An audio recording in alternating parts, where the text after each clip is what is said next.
Nginemali kanti bhekani bonani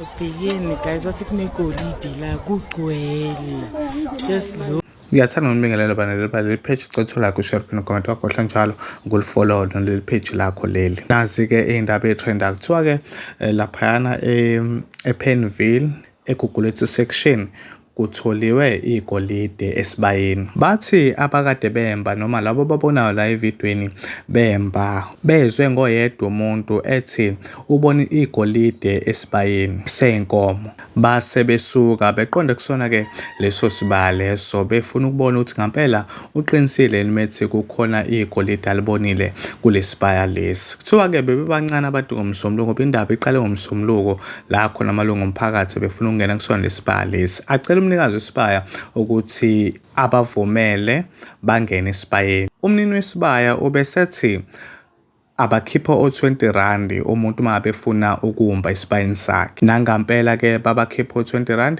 baqala ke bamba. Kuthiwa ke ngakusasa ngolwesibili kube sekugcwala inqwaba abantu nemali wayesekhuphula umnini wesibaya wathi hayi ke njoba senibaningi kangaka umuntu eyedwa nje ungena esibayeni seku50. Bathi ke kade bevidorize la njoba nala kwama video lawa engiwafakile kule video le bathi impela igolide leli ngoba bathi ke abanye sebedayisile lathengwa futhi.